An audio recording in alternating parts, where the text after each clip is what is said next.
Today you're being asked to get help from others who has knowledge that you do not have, so you'll be able to move along on the path that you're on with greater knowledge and inspiration.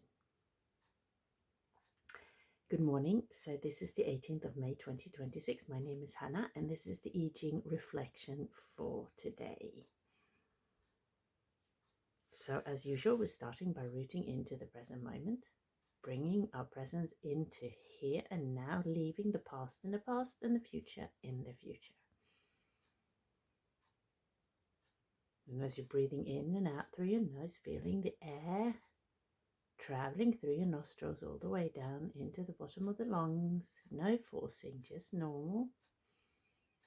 You're feeling the stomach expand and contract with each breath in and out. Rooting into the surface below, whether you're sitting on a chair or on the floor. If you're sitting on a chair, the feet are firmly placed on the floor, connecting to the surface below you.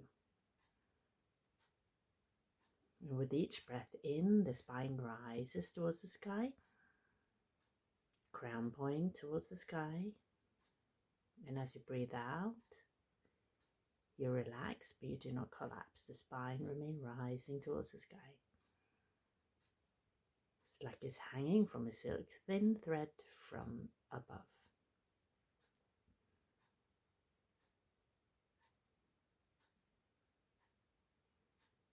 So you stay with your breath, and I will draw the hexagram.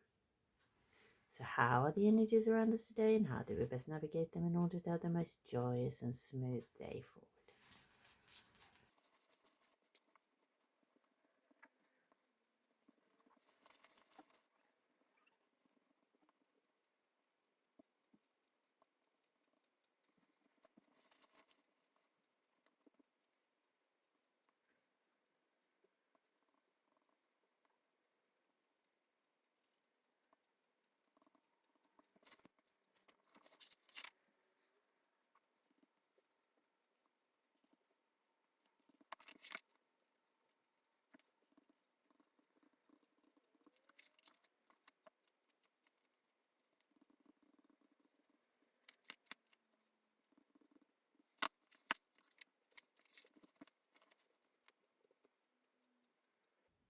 So we've got 15, humbleness. It's the present moment with a future potential of little exceeding 62, and then with the underlying energy of 40, relief. So we're being asked to be humble and to listen to somebody who knows much better.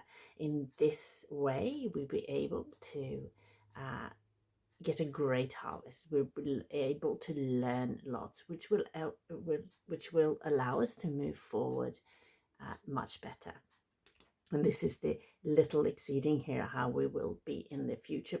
We will be able to move forward with small steps. But this is from actually this humbleness where we are learning from somebody who knows much more about something that we know little about. Okay, this underlying energy here is further talking about the difficult situation that we've gone through this past year or so, or maybe longer or maybe shorter for you, right? But it's been like a really difficult situation, but now the relief has come. And yesterday's reading was talking about how we can see the goal, like to get out of this situation. It is not that far off, and we were being asked to be patient. Now the relief is here, right? We might not still be there 100%, but we've found peace within. Okay, so relief is speaking about a great thunderstorm, after a great thunderstorm, after great hardship. You know, when there's a great thunderstorm and then with rains, and then after, when that lifts and travels away, there is like a relief of this pressure. And this is where we are. This is the underlying energy for now.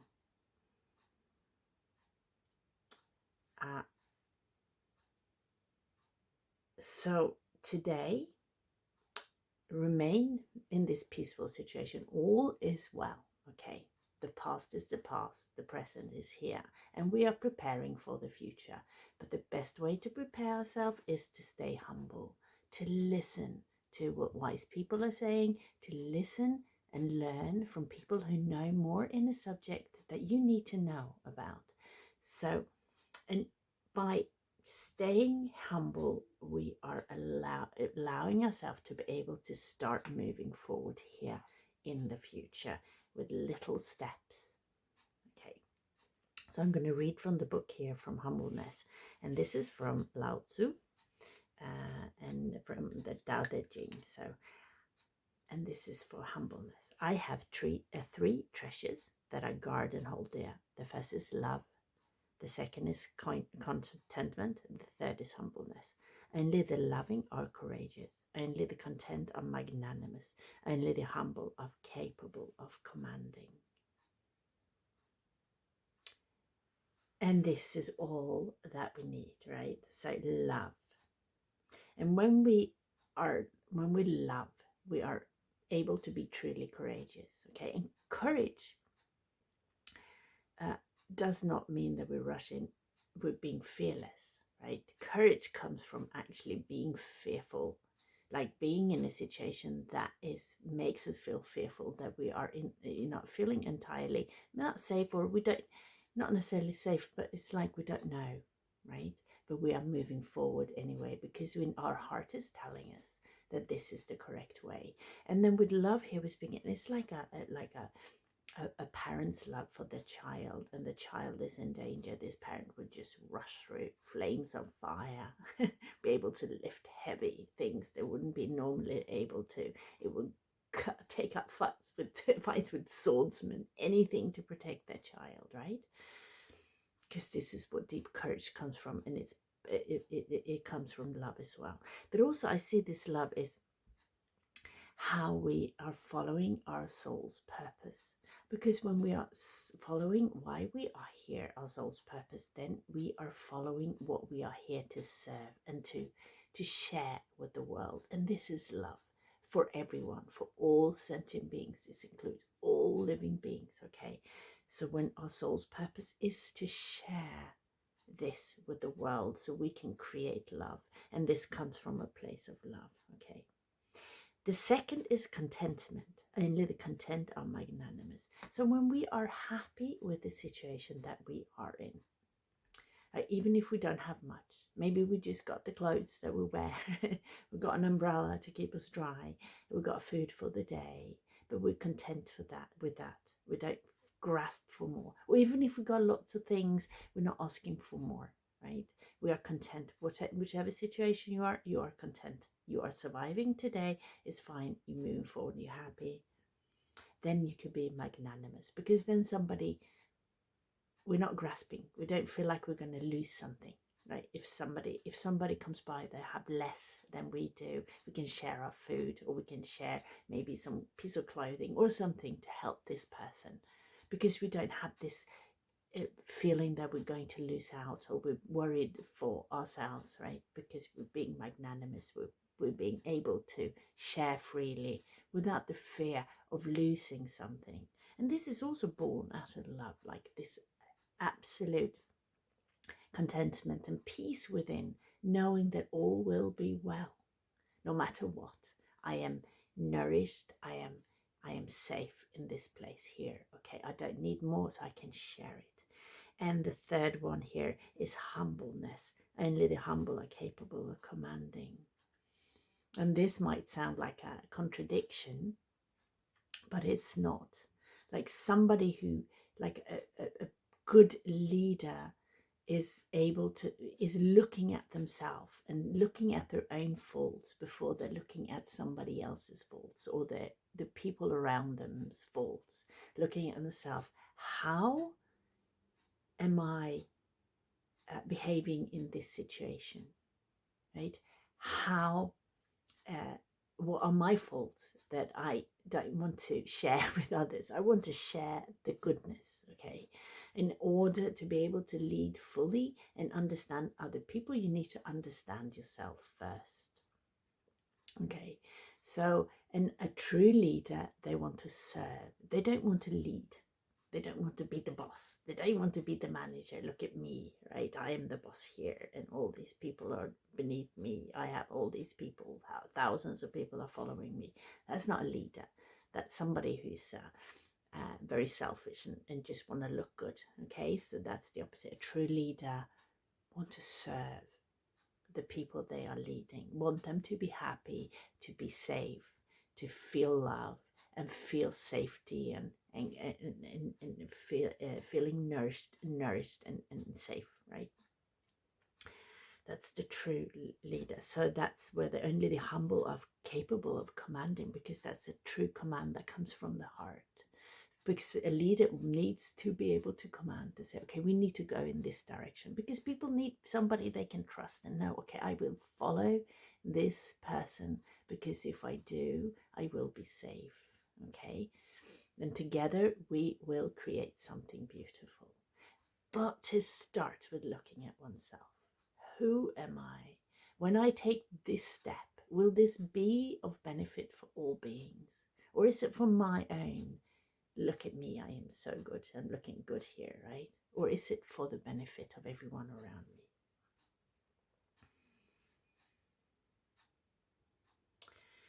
And then we got the changing line, which is the fourth line here, is further expanding on this one, that stay humble.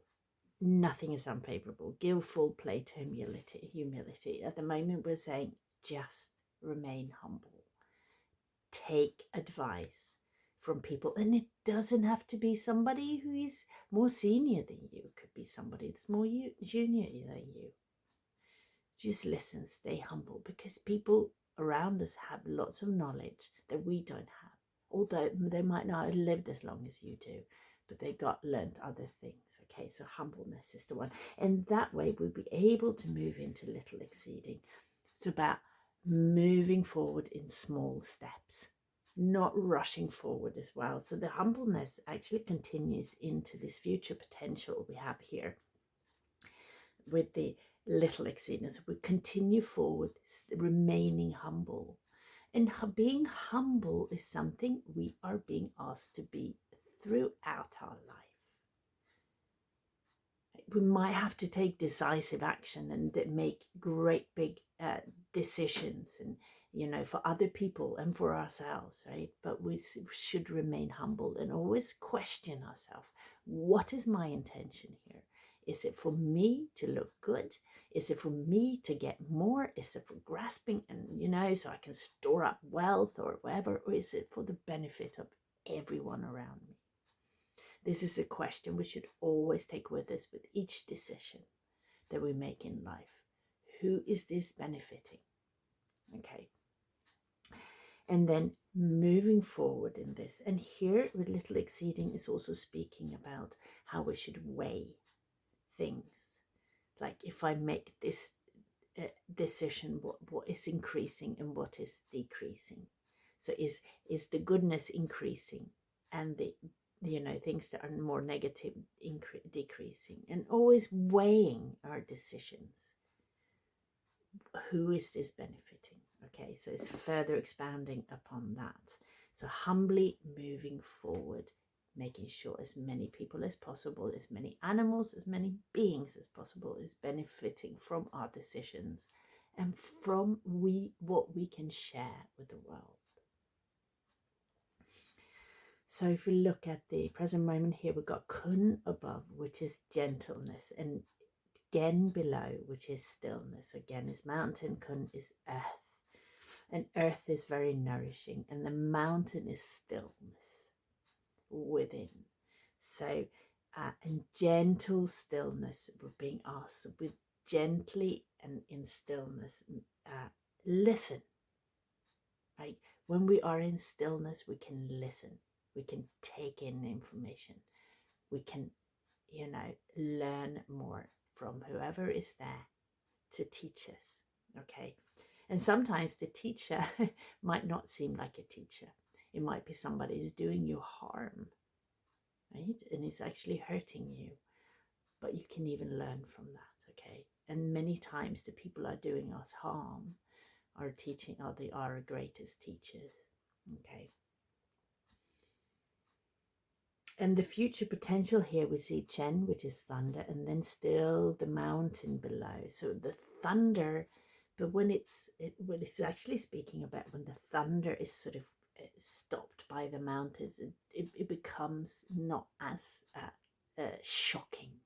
It becomes more of a movement that is, it is taking action, but it's contained within the mountains, the stillness of the mountains, the stillness within. So mountain here, we keep on having stillness within.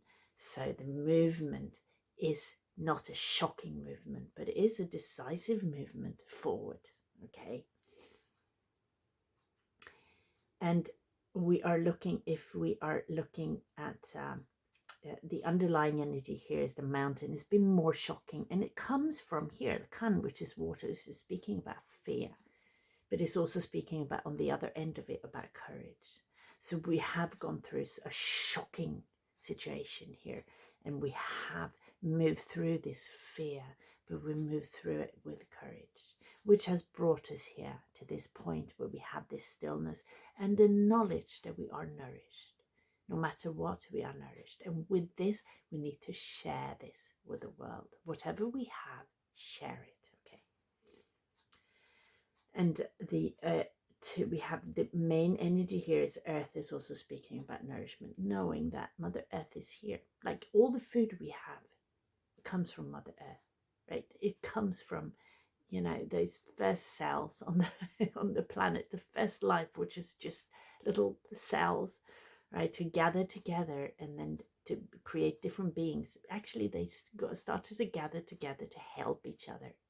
And from this, you know, because they realized that, oh, if I'm working on my own, then I can only do this much. But if we group together here, and you're very good at eating, and you're very good at discreting, and you're very good at thinking, and if we gather together, we can do all these kind of things in a much better way. And this is how beings came to life. All types of different beings came to life, right? And that's billions and billions of cells and bacteria that make up you. So you're never alone. Never alone. We say, I'm alone. We're not. You're billions and billions of cells and bacteria who's creating you, you know, making sure you are here and you're healthy and you live your life. Okay, so always be, that's something to always be grateful for, right? If you find it difficult to be grateful for anything, pretend that you are one single cell that's standing just in front of your feet and looking up at all these billions and billions and billions of cells that makes you up you, right? And all these bacteria in your gut and everything that's digesting the food for you and all this, right? And then think, oh, that's pretty amazing. You are pretty amazing. Each one of us are pretty amazing. And we have also two wood here, and wood is speaking about growth, and it's penetrating, like, and a growth that is slow, you know, little steps. When you grow slowly, then it's like a little seedling, and when it gets to grow in its own time, it grows as much above earth as it does below. So it can have deep penetrating roots, making it stable, and then being able to grow tall, like a tree growing tall. So allow things to proceed in his own time, to grow in his own time. And this is what's happening to you. You are growing. All the things that you have gone through has allowed you to grow into the person that you are today. So remain humble and grateful that you have come to this point today, and then think of all the things that you can share with the world, all the things that you have learned, which you are now being able to share with the world. And remember, you are nearly there. You have almost left the past behind and are stepping in fully into your future. Okay, that was the reading for today. I wish it was a benefit. and I'm wishing you a beautiful day.